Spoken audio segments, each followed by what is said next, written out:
There's plenty of differences between the average person and a millionaire. Most of all, of course, their money. It's not just having the money, but managing it is a whole different beast.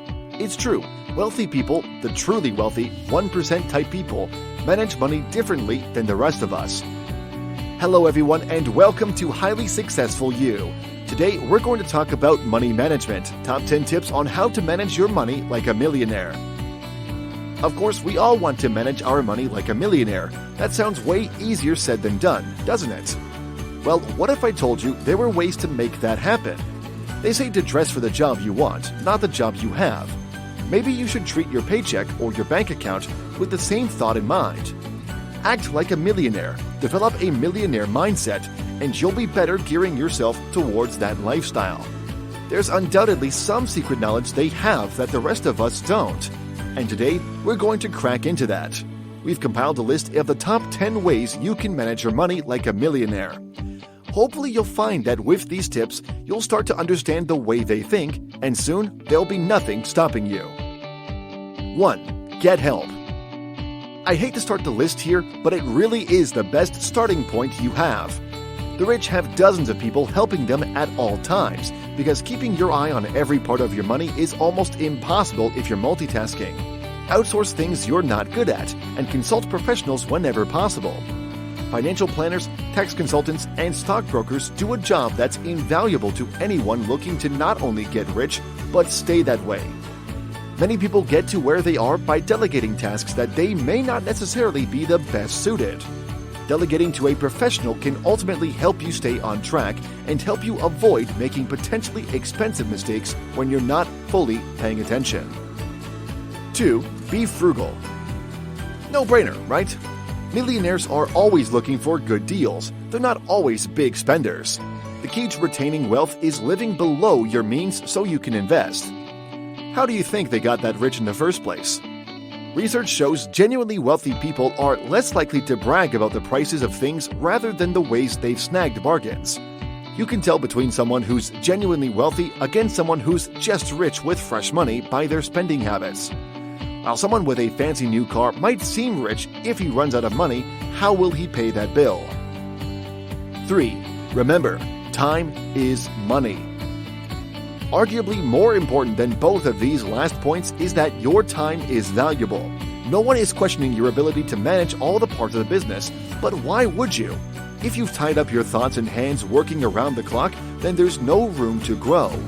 Outsourcing jobs that you don't need to do can save you tons of time that you'd otherwise be spending doing something else. This can range from having an assistant handle your emails or a customer service rep to help manage your business and clients to tons of other examples. Something you could be doing to make money for yourself or grow your business reach. You need to value your time. If you feel like one thing or another is taking up too much of your time, then outsourcing it will provide great value in the long term. 4. Read and learn. Millionaires read. Yes, really, they read. Reading a novel can be invigorating, but that's not necessarily what I mean here. Millionaires read to learn. They're often open-minded and self-educated.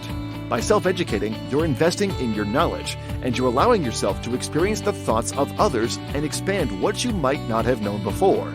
Stay curious. 5. Avoid debt. This doesn't mean throwing out your credit cards. In fact, that can obviously hurt you way more than debt. But often, millionaires can continue to be that way by avoiding debt and paying for everything up front. It's the age-old saying, just a little more literal. Don't write checks you can't cash. Of course, a large purchase or investment can be beneficial, but being more frugal with your smaller purchases can save you a ton of trouble down the line. You'll be less likely to be stuck in the trap of paying minimum payments and incurring fees and interest over time. 6. Invest in real estate. Get it out of the way. This may be easier said than done. However, millionaires own things.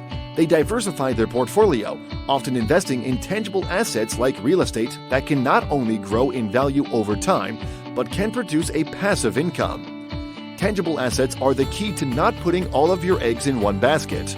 They're something you physically own that you can hold or experience in person. By diversifying your assets, you're hedging against risks. The value of tangible assets is separate from the chaotic and fluctuating value of the stock market. If you have a chance to invest in your own property, that's something that can go a long way for you.